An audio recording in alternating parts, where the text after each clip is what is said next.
Sa mga bibili po ng bulaklak para sa mga yumao nilang mahal sa buhay, posible hong tumaas ang presyo niyan habang syempre papalapit po ang undas. Sa Dangwa Flower Market sa Maynila, posibleng higit pa sa doble ng presyo nito ngayon ang itinaas niyan. Balitang hatid ni Bea Pinlac. Sa kabila ng ulan sa Dangwa Flower Market ngayong umaga, maagang naglatag ng sari-saring bulaklak ang mga nagtitinda rito. Matumal pa raw ang benta ngayon ng bulaklak. Pero bukas October 28, inaasahang simula ng pagdagsa ng mga mamimili rito.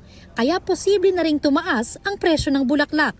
May mga bulaklak at arrangement na nasa 20 to 80 pesos lang daw ang itataas. Pero ang iba, posible raw na higit pa sa doble ng kasalukuyan itong presyo. Pagdating po ng mga 29 or 28, mas lalo po atang dadaming bumibili, ganyan, pag sa pang-umaga. Ngayon kasi ma'am, medyo mababa pa kasi yan kasi hindi pa naman hindi pa siya totally malapit sa ondas. Sa ngayon lang yan ma'am. Sa ngayon, ang chrysanthemum nasa 550 pesos. 180 pesos naman sa 10 stems ng gerbera at 360 pesos para sa 20 stems ng carnation.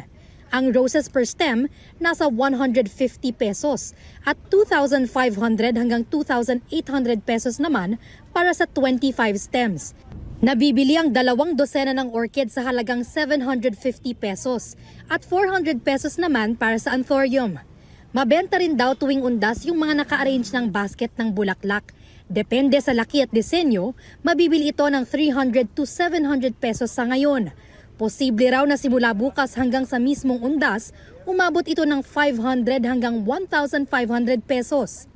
Ayon sa ilang nagtitinda ng bulaklak, pwede naman nang bumili na ngayong araw para iwas sakit sa bulsa. Pwede naman na silang mamili ngayon para hindi na sila masabay sa kung tataas man nung may posibilidad man na tumaas yung bulaklak. Pwede naman kasi 1 week na may inaabot ng mga bulaklak.